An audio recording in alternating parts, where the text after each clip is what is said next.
Bismillahirrahmanirrahim. Assalamualaikum warahmatullahi wabarakatuh.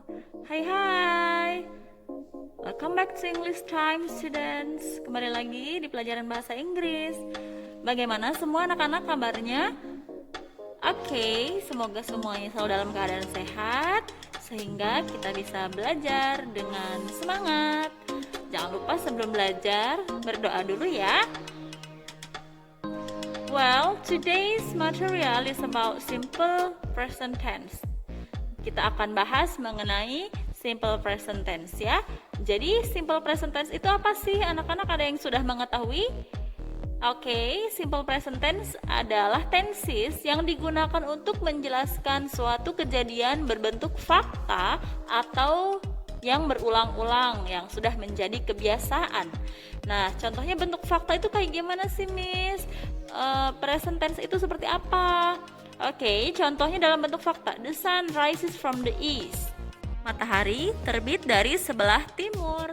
Lalu jika untuk kebiasaan itu, contohnya di situ ada sholat 5 waktu, we pray 5 times a day, seperti itu ya. Jadi yang sudah menjadi kebiasaan. Oke, simple present tense itu ada dua jenis. Yang pertama ada nominal sentence dan ada verbal sentence. Untuk nominal sentence yang digunakan adalah to be seperti am, are, is untuk menjelaskan suatu kejadian. Lalu yang verbal sentence kalian bisa menggunakan verb 1. Contoh verb 1 ada get, sleep, swim, sit, stand, walk, banyak sekali ya. Seperti itu. Kita akan bahas satu persatu mengenai nominal sentence terlebih dahulu. Oke. Subjeknya kalian sudah tahu ya, pasti ada I, you, we, they, dan she, he, it. Masing-masing subjek memiliki to be yang berbeda. Di situ Miss Novi sudah tuliskan M untuk I, R untuk you, we, they, dan is untuk she, he, dan it. Jadi masing-masing subjek sudah memiliki pasangan to be-nya. Jangan sampai ada yang tertukar ya. I tidak bisa menggunakan to be are, begitupun you tidak bisa menggunakan is ya. Oke, untuk nominal sentence berikut adalah rumusnya dalam bentuk positif, negatif, dan interrogatif. Yang pertama ada subjek. Setelah subjek ada to be, lalu complement atau keterangan. Complement ini bisa menggunakan noun, adjective, atau adverb ya. Miss Novi sudah tuliskan di situ. Lalu untuk bentuk negatif kalian tambahkan not, as, to be, dan not lalu complement. Selanjutnya jika interrogatif maka to be-nya kalian simpan di bagian depan, lalu subjek, lalu complement. Oke, contohnya I am a student.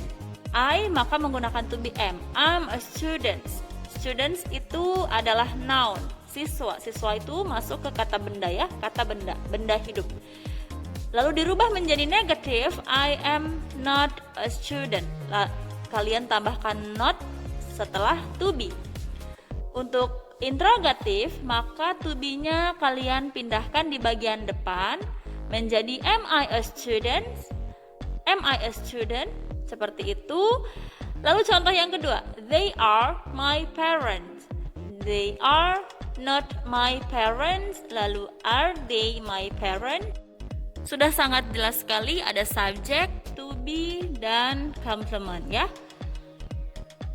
Complement yang digunakan di sini adalah noun atau kata benda. Parent adalah noun, yaitu jenis dari benda hidup ya. Jadi anak-anak ingat, bentuk negatif kalian hanya tinggal menambahkan kata not saja ya. Selanjutnya, contoh yang ketiga, Sandy is in the classroom. Itu adalah bentuk positif. Lalu bentuk negatifnya, Sandy is not in the classroom. Sandy is not in the classroom. Lalu bentuk interrogatif, to be-nya pindah di bagian depan. Is Sandy in the classroom? Is Sandy in the classroom? Di situ sudah saya garis bawahi complement-nya, yaitu menggunakan kata keterangan tempat di dalam kelas ya. Oke, selanjutnya verbal sentence. Untuk verbal sentence, rumusnya adalah subject plus verb 1 plus complement Lalu dalam bentuk negatif, subjek kalian tambahkan do not atau does not tergantung subjeknya apa, lalu verb one dan complement. Setelah itu, untuk bentuk interrogatif, do atau does-nya dipindahkan ke bagian depan, lalu subjek plus verb one plus complement. Kalian bisa menggunakan complement object atau adjective atau adverb ya, apa saja boleh. Oke, kita masuk ke contoh dari verbal sentence. Dania takes a shower at 5:30 every day.